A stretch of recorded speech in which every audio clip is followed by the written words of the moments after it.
Bienvenidos, Shalom, una vez más bienvenidos a otro capítulo más del libro de Apocalipsis. Estamos avanzando ya prácticamente el día de hoy. Vamos a terminar con todo lo que vienen siendo los 22 libros de la Revelación, del último libro de la Biblia. Vamos a avanzar en esta ocasión con el capítulo número 21 y ya nada más vamos a quedar con una pequeña parte que es el capítulo 22. Es demasiada información y no podemos abarcarlo todo por completo en un solo episodio, porque eso nos haría realizar una clase demasiado extensa. Pero antemano, bienvenido, Shalom. Póngase cómodo en el lugar donde está. Bienvenidas todas las personas, sus amigos, sus compañeros, hermanos de congregación, familia que nos acompañan en esta transmisión de este día de Shabbat. Esta ocasión, como hemos dicho, vamos a estudiar el capítulo número 21.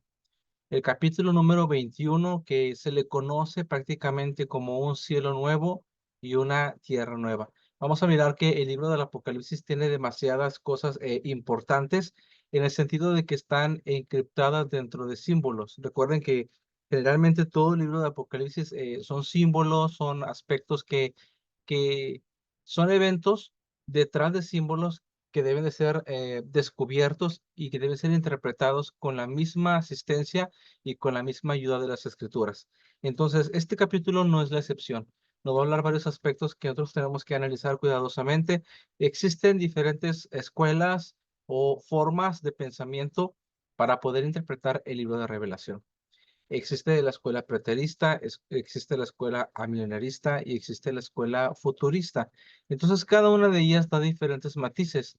Lo que yo siempre voy a invitar a todo estudiante que venga a ver mis clases, a que venga a ver mis comentarios, porque yo en principio lo digo, no es que sea lo que yo estoy hablando sea absolutamente la verdad, sino que es una parte que usted puede indagar, puede estudiar, puede analizar y poder comprobar si realmente estamos en lo correcto o si usted tiene una idea totalmente diferente, es totalmente respetable, es totalmente entendible, porque el libro del Apocalipsis es a veces tan complejo debido a estas escuelas que les comento, escuelas de interpretación, que hay diferentes posturas o diferentes maneras para entenderlo. Nosotros vamos a verlo el día de ahora desde una perspectiva que se apega más al contexto del pensamiento de los apóstoles. ¿Cuál es ese pensamiento, esa ideología o esa forma de interpretación? Pues no era de ninguna de las escuelas que les acabo de comentar. Era un pensamiento que se adhería a las creencias y al pensamiento que se tenía en el primer siglo. Ellos no creían exactamente como nosotros, no pensaban de la manera occidental como creemos nosotros, no tenían la influencia grecorromana, ni la influencia latina, ni la influencia occidental que nosotros tenemos y que nos dista de casi 20 siglos de ellos, sino que el pensamiento de ellos era judíos entendiendo los escritos de una revelación que para ellos tenía que apegarse a los escritos antiguos. ¿Por qué? Porque cuando el libro de Apocalipsis se escribió cerca del año 93 o al año 96 de nuestra era, del primer siglo, no había lo que conocemos un Nuevo Testamento. O sea, no había un Nuevo Testamento formalizado, canonizado, estructurado, de manera que las primeras comunidades creyentes en Yeshua o comunidades mesiánicas pudieran apelar para corroborar. De manera que los primeros creyentes, todo lo que creían, todo lo que tenían por doctrina estaba respaldado por lo que ellos llamaban las escrituras antiguas o las escrituras que ellos le llamaban como los Ketuvim. Esa es la expresión hebrea que ellos manejaban. ¿Qué es el Ketuvim? Pues los Ketuvim venían siendo los escritos antiguos, que es la Torá, los escritos como los Salmos, los Proverbios, Eclesiastés, el Cantares y los profetas. Sí, entonces estos escritos eran los que ellos utilizaban para poder respaldar toda la información que tenían. Así que cuando hablamos de un cielo nuevo y de una tierra nueva en Apocalipsis 21, ellos lo interpretaban de acorde a las escrituras, conforme lo revelaban los profetas. Vamos a avanzar un poco para que podamos ir tomando idea de lo que se trata.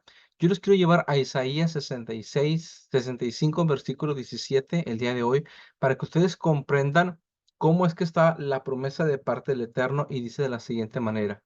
Porque he aquí que yo crearé nuevos cielos y una nueva tierra. De lo primero no habrá memoria, ni más vendrá al pensamiento. ¿Qué está diciendo aquí el Eterno a través del profeta Isaías? Que él está asegurando que vendrá un tiempo futuro desde el momento de Isaías en que el Señor va a hacer un nuevo cielo, una nueva tierra, y que todo esto que vimos ahora, este sistema, esta sociedad, esta forma de política, estos reinos que nos rigen ahora, dice la Escritura que no habrá memoria, ni más vendrá el pensamiento, es decir, no tendrá más cabida en un reino futuro, en un reino divino, ¿correcto? Entonces nosotros tenemos que partir de la idea de que lo que viene en Apocalipsis capítulo 21 es realmente el cumplimiento de las promesas que el Eterno le está haciendo a su pueblo. Comienza el capítulo 21 con el siguiente versículo.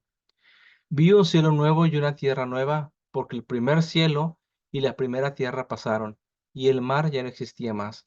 Es aquí donde les comento que tenemos que empezar a tener mucho cuidado con las formas o escuelas de interpretación. ¿Por qué? Porque si uno se pone a alegorizar este pasaje, vi un cielo nuevo y una tierra nueva, se entiende de que no se trata de una tierra física o que no se trata de un cielo físico nuevo o de una tierra nueva física nueva, sino que se trata aparentemente de una nueva forma de pensar, de un nuevo gobierno y de una nueva sociedad.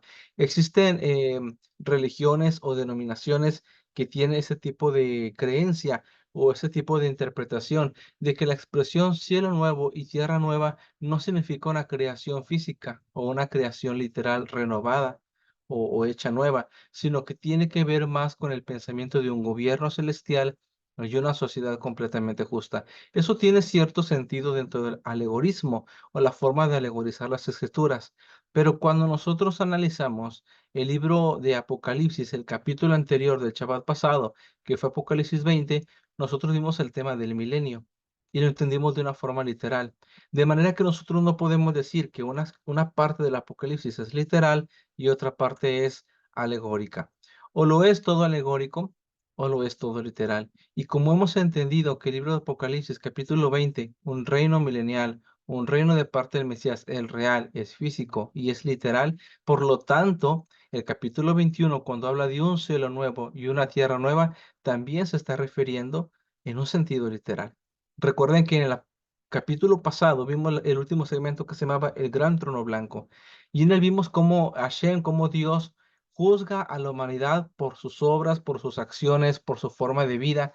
Y dice una expresión que el cielo y la tierra huyeron en la presencia del que estaba sentado en el trono. Quizás no tomamos este punto, pero les quiero comentar que el escenario del gran trono blanco, la escritura jamás dice que es en la tierra.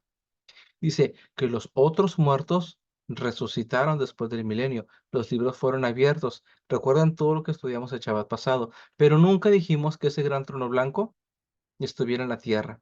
Es algún lugar del espacio o en la misma presencia del trono de Dios en el cielo. ¿Por qué? Porque la expresión la tierra y el cielo huyeron es que han dejado de existir. ¿Por qué han dejado de existir?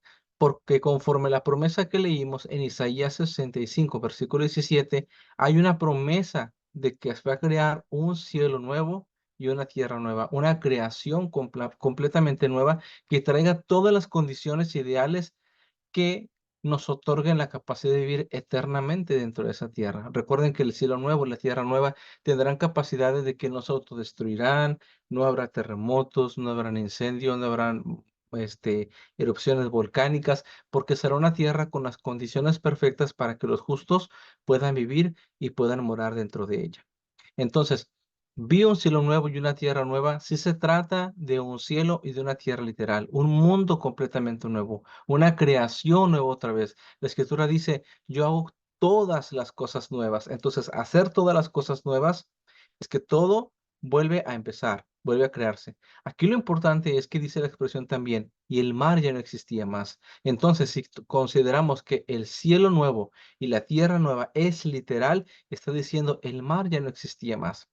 Lo que nosotros conocemos como mar, ustedes saben que es la acumulación de aguas, de hidrógeno y oxígeno en su estado líquido, pero que contiene y que está en un estado de elevado sodio, que es la sal. Cuando la escritura dice el mar no existía, no existía más, no quiere decir que no va a existir agua, porque de hecho las profecías que vamos a ver más adelante nos revelan que en el reino de Dios hay aguas, hay manantiales, hay agua de vida, hay un río que sale de la misma presencia del trono del Eterno.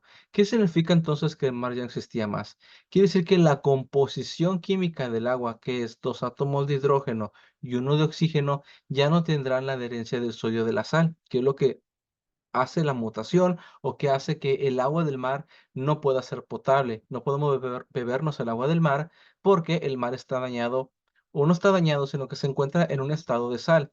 Solamente podemos beber el agua que está en estado dulce, los ríos, los lagos, los manantiales, las lagunas, etcétera. Entonces, el mar ya no existía más. No quiere decir que el agua va a dejar de existir, sino que el mar en su esencia como salado ya no va a existir. No quiere decir que el mar como tal o las grandes acumulaciones de agua no van a haber. La escritura dice que más adelante que del trono de Dios sale un río y que se divide hacia el mar de un lado oriental y hacia el poniente también. Dice Ezequiel 47:8, lo que les comentaba, y me dijo, estas aguas salen a la región del oriente y descenderán al Arabá y entrarán en el mar, y entradas en el mar recibirán sanidad las aguas. ¿Qué es recibir sanidad las aguas? Que las aguas van a estar en un estado de perfección. Ustedes saben que ahorita el agua, como les comento, no toda la podemos beber, ingerir o utilizar para nuestro consumo, pero recibirán esa sanidad, esa perfección que necesitan en el estado de la eternidad, cuando ya entremos en el reino eterno.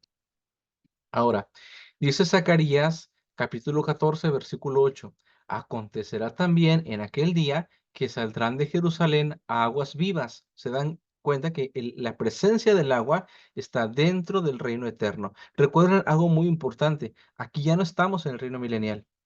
El reino milenial ya terminó. El gran trono blanco ya ocurrió. Las almas de la segunda resurrección ya fueron resucitadas, ya fueron juzgadas. Unos para la condenación eterna, que es la muerte segunda, y otros recibirán la vida eterna. Lo que aquí nos está mostrando es el reino eterno y cómo la tierra va a ser renovada y prepararse para una ciudad que descenderá de la presencia del Padre. Por eso dice Zacarías 14:8.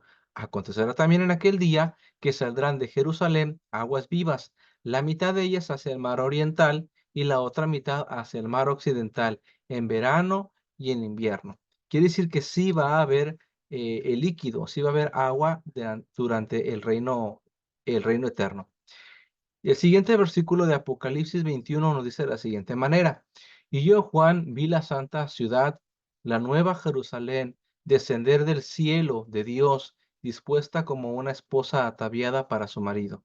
Juan está contemplando cómo desciende de la presencia del Padre la Nueva Jerusalén. Eso es muy importante entender porque yo escucho la interpretación de algunos cristianos, no de todos, que las personas van a ir a un cielo a vivir eternamente a la Nueva Jerusalén, basados en el comentario y en las palabras de Yeshua cuando dice, voy pues a preparar morada para vosotros, para que donde yo estoy, vosotros también estéis. Entonces muchos entienden por eso de que si Yeshua está en la presencia del Padre, allá está la Nueva Jerusalén, lo cual es correcto, Él está allá ahorita, allá está la Nueva Jerusalén, por lo tanto creen que la eternidad la pasarán en el cielo, en la Nueva Jerusalén, pero en su estancia en el cielo.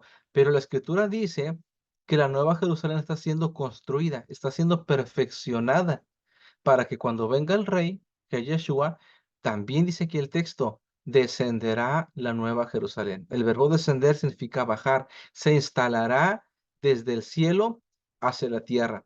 Y es que este ha sido siempre el propósito del Eterno, el que el Eterno pueda venir a este mundo, pueda descender a este mundo y pueda habitar nuevamente en plenitud con el hombre. Esa era la idea original. Por ejemplo, en el libro del Génesis, nosotros vemos que el Eterno andaba en el jardín del Edén. Hablaba con Adán, se expresaba con él y conversaba con él, porque el hombre estaba cubierto de una gloria de santidad, sin el pecado. Sin embargo, cuando el pecado hace acto de presencia, Dios desprende su gloria, Dios retira su presencia totalmente del mundo y ya no puede interactuar de la misma forma con Adán, porque el pecado causa esa división. Dice la escritura, vuestros pecados hacen división entre vosotros y él. Entonces, pero cuando el mundo venga a la perfección y a la santidad y la muerte sea eliminada y terminemos el reino milenial de Yeshua, entonces sí, la nueva Jerusalén puede bajar a este mundo. Dice, y oí una gran voz del cielo que decía, He aquí el tabernáculo de Dios con los hombres, y él morará con ellos, y ellos serán su pueblo, y Dios mismo estará con ellos como su Dios. Dice la palabra tabernáculo. Sí, en la Reina Valera. Si nosotros traducimos la palabra tabernáculo hacia el hebreo, es el término Mishkan. El término Mishkan es lo que ustedes están viendo en esa foto. Era el lugar donde la presencia de Dios estaba reposando. Y como la imagen lo muestra, las tribus de Israel, el campamento de Israel, rodeaba por completo el Mishkan, el tabernáculo, o la tienda de reunión, la tienda de adoración, donde los levitas ministraban el servicio a Dios y donde el sumo sacerdote podía entrar a la presencia del Eterno en el lugar santísimo. Y así como se ve en la imagen, una columna de fuego que descendía, así descendía la presencia de Dios. Quiere decir que de los tiempos antiguos, desde el libro de Éxodo, de Levítico, de los tiempos de la Torá, el Eterno ya está revelando su deseo. El deseo de su corazón es habitar siempre en medio de su pueblo. Él está buscando habitar en medio de nosotros. Es por eso que vino la elección de Israel, para que Israel tipificara el reino celestial y fuera una sombra de lo que sería el reino eterno, el deseo de Dios habitando en medio de la humanidad. Y eso nosotros lo vamos a ver porque el propósito de la Nueva Jerusalén es que el Eterno pueda habitar dentro de la ciudad juntamente con todos los justos. Dice la Escritura, enjugará a Dios toda lágrima de los ojos de ellos, y ya no habrá muerte, ni habrá más llanto, ni clamor, ni dolor, porque las primeras cosas pasaron. Ese es el cuarto versículo. Generalmente una persona entendería como si esto haría de las personas en la nueva creación una clase de híbridos que no sienten, que no razonan con sentimientos o que no tienen percepción de las emociones. No se trata de eso. La escritura dice, secará Dios las lágrimas de los ojos de ellos. Quiere decir que no habrá ninguna razón de llanto. No quiere decir que las personas no tengan la capacidad de llorar o la capacidad de sentir o la capacidad de percibir las emociones, sino que no habrá ninguna razón, porque el reino eterno de Dios, de eso se trata precisamente, de que todo sea completamente felicidad, completamente estabilidad, y el gozo de Dios abundará tanto en los corazones de las personas que no habrá necesidad de que alguien pueda derramar llanto. Ya no habrá muerte. ¿Por qué no habrá muerte? Porque la muerte dejará de existir.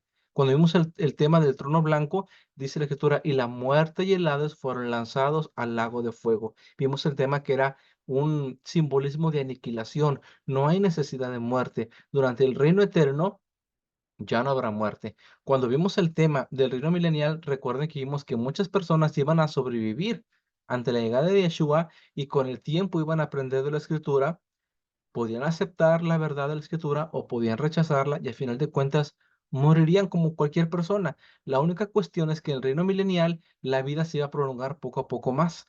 En el gran trono blanco todos son juzgados, pero en este reino eterno dice la escritura que solamente los justos, los que son dignos, los que están sus nombres escritos en el libro de la vida, son los que van a trascender a vivir eternamente en el cielo nuevo y en la tierra nueva. Dice que no habrá más llanto, no habrá clamor ni tampoco dolor. O sea, no existirá la muerte, no existirá el lamento, ni necesidad que las personas tengan el sufrimiento, porque las primeras cosas pasaron. Es decir, la naturaleza que ahora tenemos, que nos hace llorar, que nos hace sentir depresivos y nostálgicos, no va a existir, porque tendremos tanto gozo y tanta alegría de vivir en un mundo nuevo, en una creación diferente, que solamente viviremos en un estado de completa felicidad y completo gozo. Siguiente pasaje dice, y el que estaba sentado en el trono dijo, he aquí yo hago nuevas todas las cosas. Y me dijo, escribe, porque esas palabras son fieles y verdaderas. Dice Jesús que el que estaba sentado en el trono. Aquí es muy importante entender que cuando vemos el libro de Revelación jamás vemos dos tronos, jamás vemos tres tronos. Cuando nosotros nos cerramos nuestros ojos y decimos, Shema Israel, Adonai Eloheinu, Adonai Echad, Baruch Shem Kevod Malchuto Leolam Baed, estamos diciendo, escucha Israel, el eterno tu Elohim, el eterno uno es. ¿Qué quiere decir esto? Hacemos la confesión de fe más grande de las Escrituras, reconocer la unicidad de Dios. de que Dios es uno, es único, y como dice el profeta Isaías, fuera de Él no hay salvación. Él es el santo, Él es el redentor de Israel, Él es el tres veces santo, el que es justo, fiel y verdadero. Pero nos preguntamos nosotros, entonces, ¿qué pasa con Yeshua? Porque Yeshua lo vimos que reinó durante el milenio. Él es quien viene en su trono de gloria, Él es quien viene con sus ángeles, Él es quien reúne a sus escogidos, recoge a su pueblo y se casa con Israel, las bodas del Cordero y todo lo hermoso que pasa. Pero en este reino eterno, ¿qué es lo que ocurre? Dice Zacarías capítulo 14, versículo 1 lo siguiente. Quiero que entienda cómo aquí vamos a comprender la naturaleza y la esencia del Mesías. Dice, y el Eterno será rey sobre toda la tierra. En aquel día futuro. En aquel día el Eterno será uno y uno será su nombre. Recuerden en la oración del Evangelio de Juan cuando Yeshua está casi cerca de su hora de agonía, de su hora de sufrimiento, le dice al Padre, Padre, glorifícame con aquella gloria que tuve contigo antes que el mundo fuese. Habíamos comentado en un estudio anterior que Yeshua trasciende el tiempo y el espacio que nosotros conocemos, ¿sí?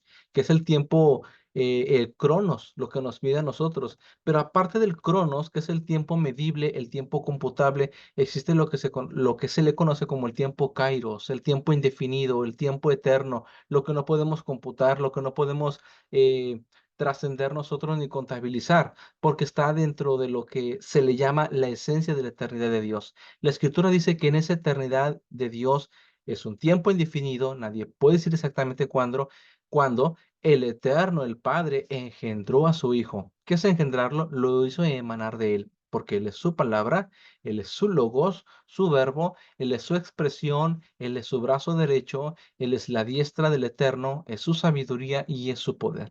Entonces Él revela su poder con los fines de que esta palabra tenga el efecto de ser una palabra creadora, un verbo creador. Por eso la primera expresión que viene referente a Dios en el Génesis es Elohim bara. ¿Qué es Elohim bara? Dios creó. El verbo crear es bara. O sea, Dios hace las cosas, mueve las cosas. La palabra creó las cosas, ¿sí? Entonces, esta palabra que crea las cosas salió de Dios. ¿Cuándo? En el tiempo indefinido, dentro de la eternidad. Eso hace que Yeshua tenga la característica y la naturaleza de la eternidad. El libro de los Hebreos se especializa en ese tema y nos revela que Él es la gloria del Dios invisible y que a través de Él fueron hechas todas las cosas. Dice, el Eterno habló en el pasado por reyes, por profetas, por sus siervos, mas en ese tiempo nos habló a través del Hijo, el cual es la misma gloria de su esencia y su sustancia. Tiene su origen y tiene sus salidas, como dice Miqueas 5:2, en el Padre. Y cuando llegue este tiempo en que el reino debe ser entregado totalmente al Padre, entonces dice la Escritura en 1 Corintios 15:28, explicando Pablo este tema, este misterio. Pero luego que todas las cosas le estén sujetas al final del milenio, entonces también el Hijo mismo se sujetará al que le sujetó a él todas las cosas, para que Elohim, para que Dios sea en todos. Lo que está diciendo Pablo es la promesa de Zacarías, aquí está, de Zacarías 14:9. El Eterno será uno. ¿Qué es uno en el hebreo? Ejad. Ejad es el número uno en el hebreo, pero también se emplea muchísimas veces para definir una unidad compuesta y divisible. Es decir, será uno porque el verbo, que es Yeshua, se unirá de nuevo al Padre para siempre en la eternidad.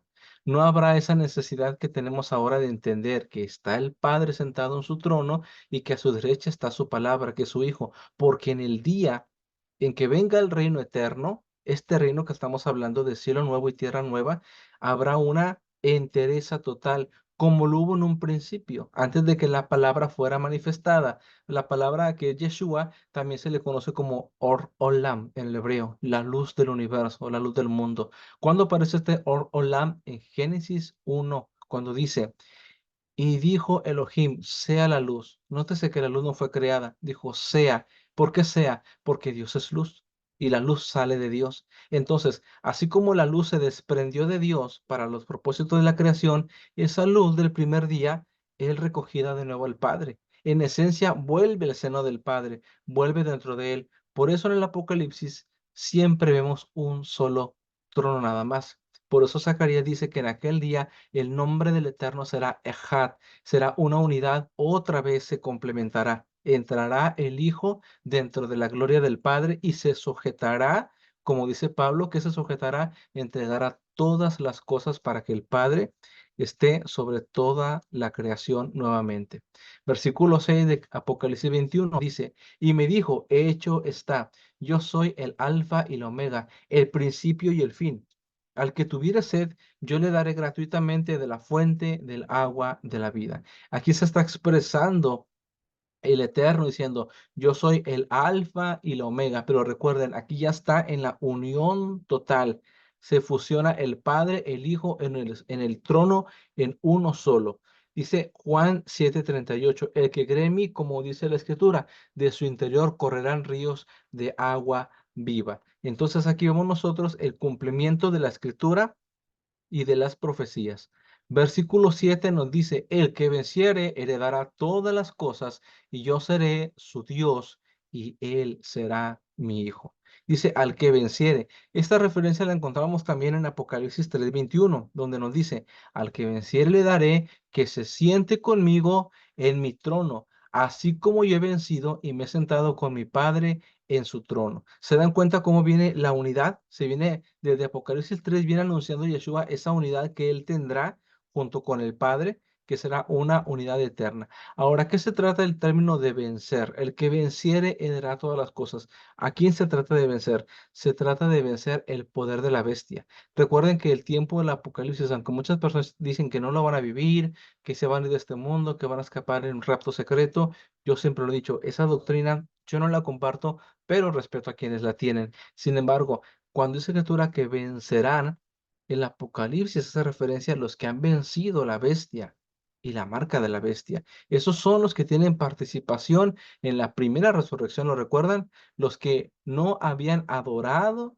a la imagen ni a la bestia, ni tenían en sus manos, en sus frentes, el sello de la bestia. Entonces, vencer significa es derrotar los principios del maligno, es vencer sobre el pecado y es vencer sobre el mal. El siguiente pasaje es muy fuerte y dice, pero los cobardes incrédulos, los abominables y homicidas, los fornicarios y hechiceros y los idólatras y todos los mentirosos tendrán su parte en el lago que arde con fuego y azufre, que es la muerte segunda. Aquí nos está especificando qué es la muerte segunda. Recuerden que en el gran trono blanco hay personas aprobadas para vida eterna y hay personas que no son aprobadas. ¿Quiénes no son aprobados? Estas personas que están en este listado. ¿Y a dónde van? Hacia la muerte segunda. ¿Qué es la muerte segunda? Es el lago que arde con fuego y con azufre. Y aquí hay un tema muy importante porque muchas personas dicen, pero yo soy una persona buena, pero yo hago bien, pero es conocedora de las escrituras. Y a veces la gente no hace lo que la escritura dice, sino que hace lo que le parece que está bien. Por eso Mateo 7:22 especifica y dice, muchos me dirán en aquel día, Señor, Señor, ¿no profetizamos en tu nombre? Y en tu nombre echamos fuera demonios y en tu nombre hicimos muchos milagros, entonces les declararé, nunca os conocí apartados de mí, hacedores de maldad. ¿Cómo es posible? Nosotros podemos tratar de razonar este pasaje de Mateo 7:22. ¿Cómo es posible que personas que profetizan en el nombre de Dios, que tienen la capacidad de echar fuera demonios, que tienen la capacidad de hacer milagros también, y que el Señor les diga, nunca los conocí, apártense de mí, hacedores de maldad? ¿Por qué? Primeramente uno tiene que entender que cuando ocurre un milagro, cuando ocurre una profecía, la persona no tiene el poder de profetizar. Es el espíritu de profecía que se reposa en esa persona y emite un mensaje. Pero eso no quiere decir que la persona sea completamente santa ni completamente perfecta. Le ha placido a Dios que su palabra venga en ese momento y de esa manera. Muchas personas dirán, en tu nombre echamos fuera demonios. Los demonios se sujetan a la palabra del Eterno, no se sujetan a la autoridad de la persona. Es cierto que es muy importante estar en un estado de santidad para orar por una persona endemoniada, pero al final de cuentas uno tiene que entender que lo que Dios siempre respalda es su palabra y su mensaje. Si por eso es la razón que Yeshua dice, nunca los conocí, apartados de mí, hacedores de maldad. ¿Por qué? Porque no exactamente quiere decir que una persona esté bien delante de Dios, sino que cuando una persona ora, por un enfermo, ora por una persona que tiene una maldad, que la está pasando mal, y el Padre obra en su misericordia, es exactamente por ese poder que obra, porque Él es bondadoso y misericordioso y puede utilizar a quien le plazca, porque Él es soberano y Él ejerce su voluntad como Él quiere. Versículo 9 dice, vino entonces a mí uno de los 7 ángeles que tenía las 7 copas llenas de las 7 plagas postreras. Me detengo aquí. Está hablando Juan este mensaje cuando están derramándose las copas de la ira. Acuérdense que todo lo que está viendo es una visión hacia el futuro. Por eso dice que uno de los ángeles que tenía las 7 plagas postreras habla con él y le dice, ven acá, yo te mostraré la desposada, la esposa del Cordero. Y me llevó en el espíritu a un monte grande y alto, y me mostró la gran ciudad santa de Jerusalén, que descendía del cielo de Dios. Nótese cómo la ciudad aquí es llamada como la esposa del Cordero. ¿Por qué? Porque la Nueva Jerusalén es la morada donde permanecerá para siempre el esposo junto con su esposa. Es la casa final. Recuerden que cuando es la boda hebrea se celebra dentro de la jupá y después de la jupá viene lo que es la habitación donde van a vivir. Entonces, por eso dice, te mostraré lo que es la desposada, la esposa del Cordero. Ahora aquí quiero mostrarles esta imagen que está muy hermosa. Es una forma cúbica de diamante. Dice la escritura, versículo 11, teniendo la gloria de Dios, y su fulgor era semejante al de una piedra preciosísima, como piedra de jaspe, diáfana como el cristal. Según las descripciones que nos da la escritura de la Nueva Jerusalén, no es como mucha gente la dibuja, como si fuera circular o como si fuera, no lo sé, con muchos picos. La escritura la revela como si fuera un cubo, pero un cubo perfecto y hermoso. Vamos a ver por qué. Los siguientes pasajes. Dice, tenía un muro grande y alto con 12 puertas, y en las puertas 12 ángeles, y nombres inscritos, que son las 12 tribus de los hijos de Israel. Al oriente 3 puertas, al norte 3 puertas, al sur 3 puertas, al occidente 3 puertas, y el muro de la ciudad tenía 12 cimientos, y sobre ellos los 12 nombres de los 12 apóstoles del Cordero. Si se dan cuenta, la Nueva Jerusalén tiene la estructura como el templo de Jerusalén, que tenía puertas en todas las direcciones, tenía 3 puertas hacia norte, sur, este, oeste. 3 por 4 son 12. Tiene 12 puertas en total. Pero ¿qué hay en cada una de las puertas? Están las 12 tribus de los hijos de Israel. Entonces, ¿quiénes entran a la Nueva Jerusalén? Los hijos de Israel, porque cada uno debe de entrar por la puerta que le corresponde o en la puerta a la que se agregó. Ahora, nos revela que el muro de la ciudad tenía 12 cimientos. ¿Y cuáles son los cimientos? Dice que son los 12 nombres de los 12 apóstoles del Cordero. Son las 12 tribus de Israel y son los 12 apóstoles. Si sumamos 12 más 12, nos da 24. El mismo número de personas que están en la corte celestial. ¿Qué hay en la corte celestial? Hay 24 ancianos sentados alrededor del trono. Muy bien. Versículo 15 dice, el que hablaba conmigo tenía una caña de medir, de oro para medir la ciudad, sus puertas y su muro. La ciudad se halla establecida en cuadro. De ahí viene el concepto de que la Nueva Jerusalén tiene forma cúbica y se está establecida en cuadro y su longitud es igual a su anchura. ¿Cuál es la fórmula matemática para determinar el área de un cuadro? Lado por lado o lado al cuadrado. Entonces, estamos hablando de un cubo. Dice, y él midió la ciudad con la caña, 12.000 estadios. La longitud, la altura y la anchura de ella son iguales. Está diciendo que es un cubo tridimensional. ¿Por qué dice la longitud, la altura y la anchura? Esto nos revela un cubo. ¿Por qué? Dice, la ciudad está establecida en cuadro por su longitud, por su altura, por su anchura y todos sus lados son iguales, es decir, miden lo mismo. Lo que mide hacia un lado, lo mide hacia otro, que eso se le conoce como perímetro y forma de área en metros cuadrados.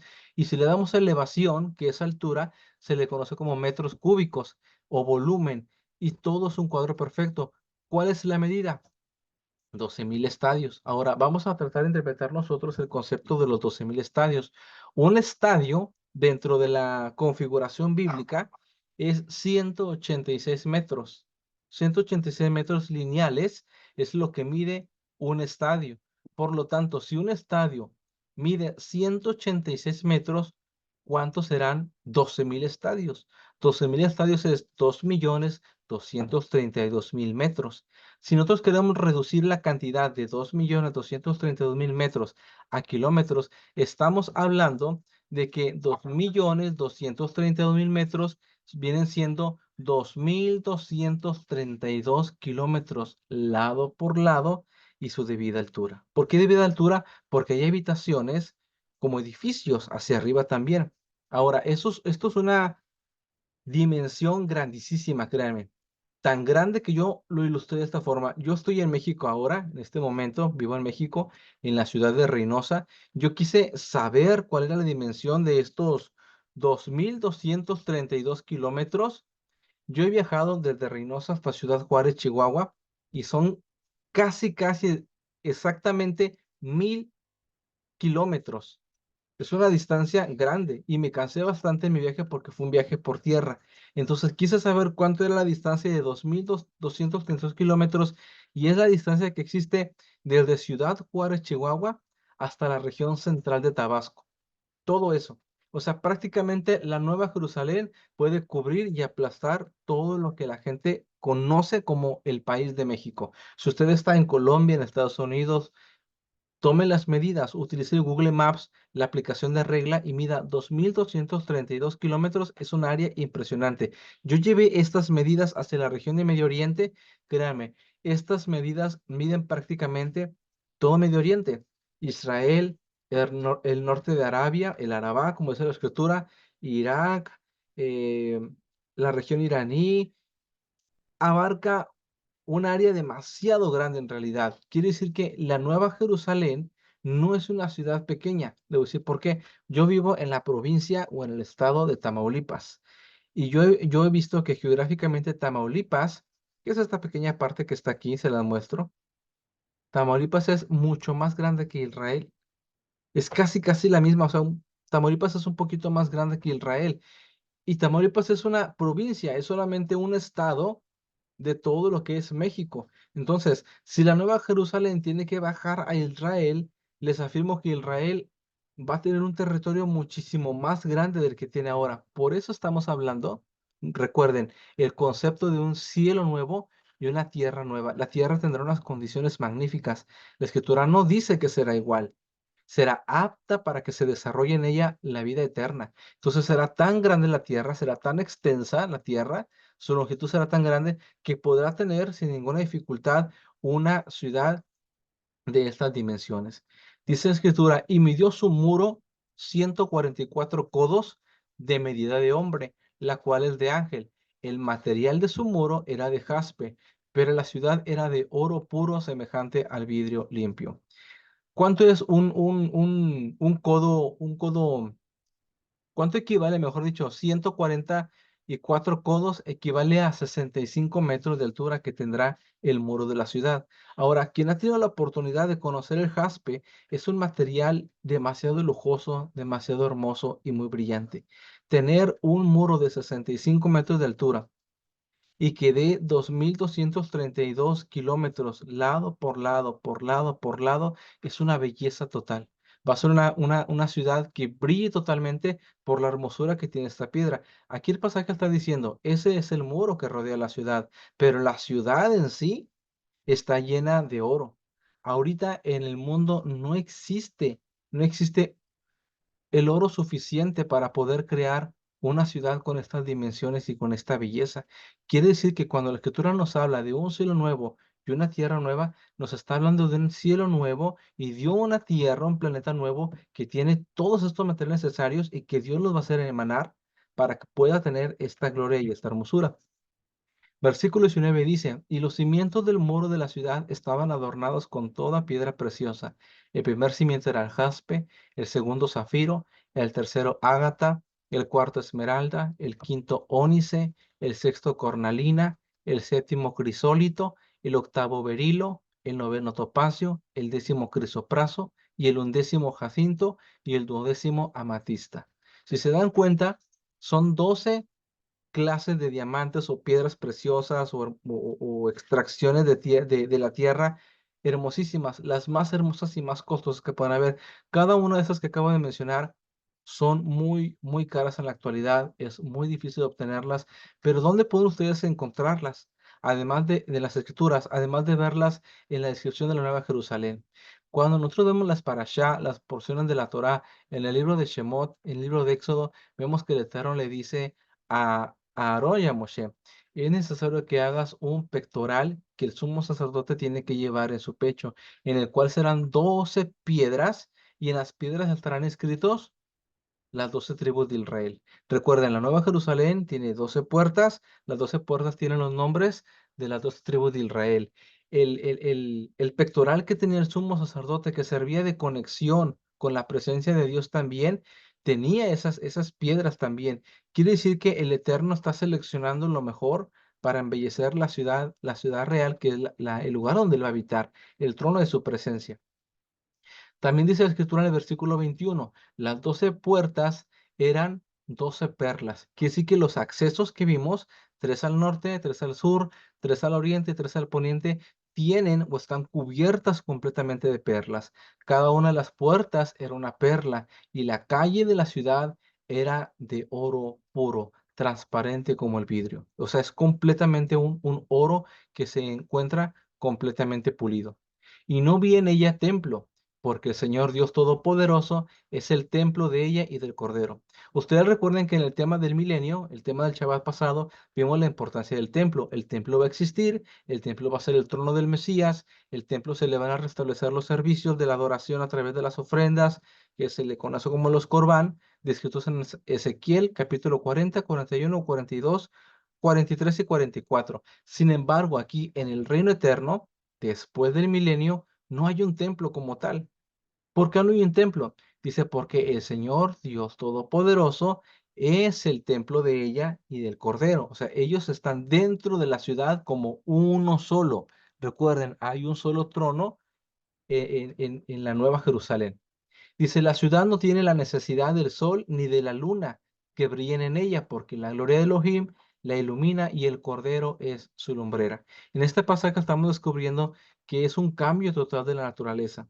El sistema solar se renovará por completo. No tendremos la necesidad de la presencia del sol. Recuerden, cuando el gran trono blanco fue puesto, el cielo y la tierra y los astros huyeron en presencia de aquel que estaba sentado en el trono. Y dijimos, el gran trono blanco no tiene acontecimiento en la tierra, es en un sitio diferente, en el tercer cielo, en la presencia del Eterno. Por lo tanto, la creación como la conocemos ahora tendrá una modificación total.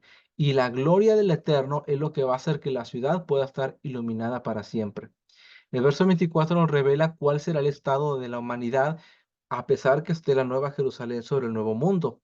Dice, y las naciones que hubieran sido salvas andarán a la luz de ella, y los reyes de la tierra traerán su gloria y honor a ella. Sus puertas nunca serán cerradas de día, pues allí no habrá noche. Nótese la condición de que la noche deje de existir. El término hebreo laila, que es la oscuridad, las tinieblas, las noches, ya no existe más. Es un eterno día. ¿Y qué clase de día? No es un día soleado, ni es un día del amanecer brilloso, así que moleste el brillo del sol. Dice la escritura que es como un hermoso eterno atardecer. En el libro de Zacarías dice, es un día en el cual no es de día pleno ni de oscuridad, sino como el atardecer, como el crepúsculo, sino que siempre será como un hermoso brillo, pero no un brillo que moleste, sino un brillo que es grato y que es hermoso. Este pasaje dice, las naciones que hubieran sido salvas, es decir, la humanidad va a ser restablecida. Recuerden, no todos van a la Nueva Jerusalén. ¿Quiénes van a la Nueva Jerusalén? Nada más los que creyeron en Yeshua y los que van a ejercer el sacerdocio, reyes y sacerdotes, pero el mundo será habitado por todos los que fueron aprobados en el gran trono blanco. Los que fueron aprobados en el gran trono blanco tendrán la capacidad de habitar en el mundo y formar nuevas naciones. Lo que se cree considerablemente es que el mundo va a ser restaurado a tener solamente 70 naciones, como era el propósito del inicio en el Génesis, no que ahora tenemos más de 300 naciones en el mundo. Ahora, algo muy importante dice que las puertas de la Nueva Jerusalén nunca serán cerradas, jamás la van a cerrar, porque como no hay noche, no hay necesidad de que se cierren, sino que siempre habrá oportunidad de que las personas puedan acercarse a la ciudad de Dios. Versículo 26. Y llevarán la gloria y la honra de las naciones a ella. No entrará en ella ninguna cosa inmunda o que hace abominación y mentira, sino solamente los que están inscritos en el libro de la vida del Cordero. Recuerden, solamente las personas que fueron dignas de la vida eterna van a poder entrar a la Nueva Jerusalén. Algunos vivirán dentro de ella. ¿Quién es? Solamente la esposa del Cordero. Es la casa de la esposa del Cordero y de él.